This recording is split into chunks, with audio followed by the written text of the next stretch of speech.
दोस्तों, आखिर क्यों लोग मानते थे कि डॉक्टर अंबेडकर ने भारतीय संविधान बनाया था। इस संविधान में कौन कौन होगा, इसके लिए चुनाव होगा। ये भी तय हुआ कि संविधान सभा में कुल 389 सदस्य होंगे, जिनमें से 292 सदस्य प्रांतों से और 93 सदस्य प्रिंसली स्टेट से यानी कि रियासतों से होंगे। 25 जून को कैबिनेट मिशन की इस योजना पर आम सहमति बन गई। 29 जून को मिशन वापस लौट गया। इसी कैबिनेट मिशन की सिफारिशों के तहत अंतरिम सरकार का गठन हुआ, जिसमें 2 सितंबर 1946 को भारत की अंतरिम सरकार बनी और जवाहरलाल नेहरू देश के पहले प्रधानमंत्री बने। इससे पहले कैबिनेट मिशन की सिफारिशों पर संविधान सभा के 385 सीटों के लिए जुलाई और अगस्त उस चुनाव में बाबा साहब डॉक्टर भीमराव अंबेडकर की एक उम्मीदवार थे, जो मुंबई के शेड्यूल कास्ट फेडरेशन के उम्मीदवार थे, लेकिन वह चुनाव हार गए। हालांकि महात्मा गांधी से लेकर कांग्रेस और यहां तक कि मुस्लिम लीग के लोग भी चाहते थे कि अंबेडकर को संविधान सभा का सदस्य होना ही चाहिए। तब बंगाल से डॉक्टर भीमराव अंबेडकर को उम्मीदवार बनाया गया। मुस्लिम लीग के वोटों के जरिए डॉक्टर भीमराव अंबेडकर चुनाव जीत गए और संविधान सभा के सदस्य बन गए। लेकिन अभी तो असली कहानी बाकी थी, जिसमें मुस्लिम लीग कैबिनेट मिशन के चुनावी प्रस्ताव को स्वीकार कर लिया था। उसी मुस्लिम लीग ने संविधान सभा में शामिल होने से ही इनकार कर दिया। इस बीच 6 दिसंबर 1946 को ब्रिटिश सरकार ने यह मान लिया कि 2 देश और 2 संविधान सभा बन सकती है। ब्रिटिश सरकार के इस माननीय भर को मुस्लिम लीग ने अपने जीत के तौर पर देखा और फिर 9 दिसंबर 1946 को जब संविधान सभा की पहली बैठक हुई तो मुस्लिम लीग से कोई भी बैठक में शामिल नहीं हुए। हालांकि B.R. अम्बेडकर उस बैठक में शामिल थे। मुस्लिम लीग ने मुस्लिमों के लिए अलग संविधान और अलग देश की मांग करती। लाख कोशिशों के बाद भी जब मुस्लिम लीग के लोग नहीं माने तो संविधान सभा ने अपना काम शुरू करती है। तो सच्चिदानंद सिन्हा को संविधान सभा का और अस्थायी अध्यक्ष नियुक्त किए। फिर 11 दिसंबर को सर्वसम्मति से डॉक्टर राजेंद्र प्रसाद संविधान सभा के अध्यक्ष नियुक्त किए गए। संविधान सभा की बैठक के 5वें दिन 13 दिसंबर को जवाहरलाल नेहरू ने संविधान सभा में लक्ष्य प्रस्ताव पेश किए। वरिष्ठ कांग्रेसी नेता पुरुषोत्तम दास टंडन ने इसका अनुमोदन किया। हर सदस्य को इस पर अपनी बात रखनी थी। शुरुआत तो इसी से हुई कि जब तक मुस्लिम लीग के सदस्य इस सभा में शामिल नहीं होते तब तक बात होनी ही नहीं चाहिए। लेकिन मुस्लिम लीग की असली करतूत देखकर संविधान सभा के ज़्यादातर सदस्य आगे बढ़ने पर राजी हो गए और कहा कि अब कार्रवाई चलती रहे। फिर तारीख आई 17 दिसंबर 1946, वो तारीख जब डॉक्टर भीमराव अंबेडकर पहली बार संविधान सभा में बोले। हालांकि उस दिन डॉक्टर अंबेडकर से पहले और भी लोग थे जिन्हें बोलना था।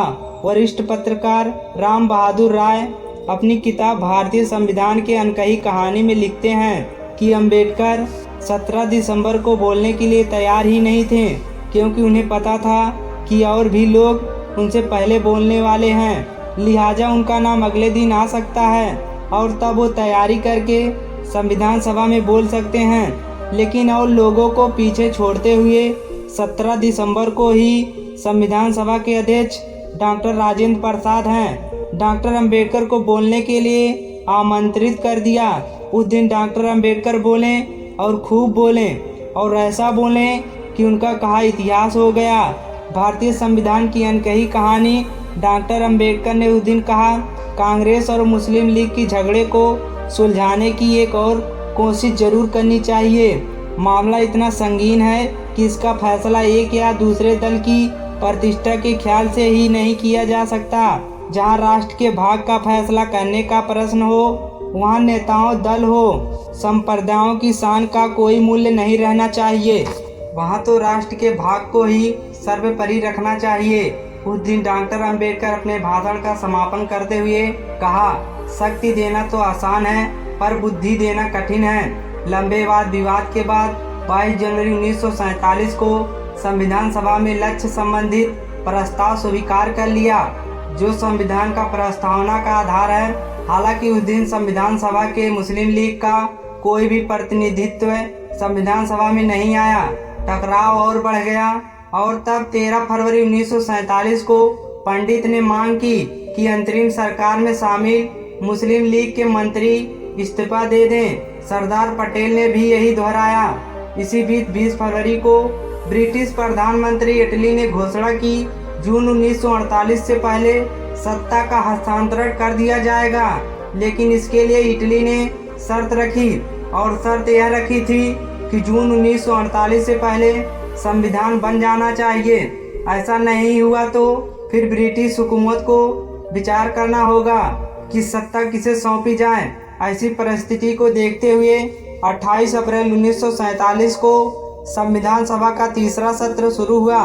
इसके बाद डॉक्टर राजेंद्र प्रसाद ने मसौदा समिति के अध्यक्ष डॉक्टर BR अम्बेडकर को पुकारा।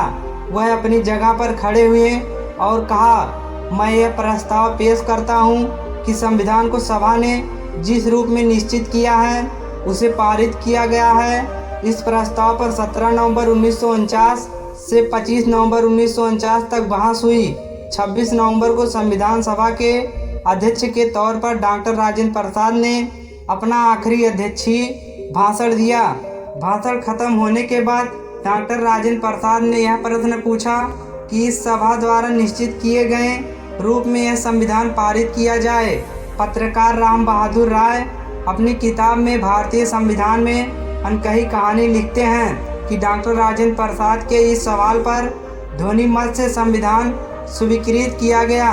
सदन में देर तक तालियां बजती रही और फिर 26 जनवरी 1950 को देश को अपनी वह संविधान मिला जिसके लिए हम गर्व से कहते हैं कि हमारा संविधान दुनिया का सबसे बड़ा लिखित संविधान है। बाबा साहब डॉक्टर भीमराव अम्बेडकर का वो योगदान है जिसकी वजह से भारतीय संविधान के निर्माता की उपाधि दी गई। नमो बुद्धाय।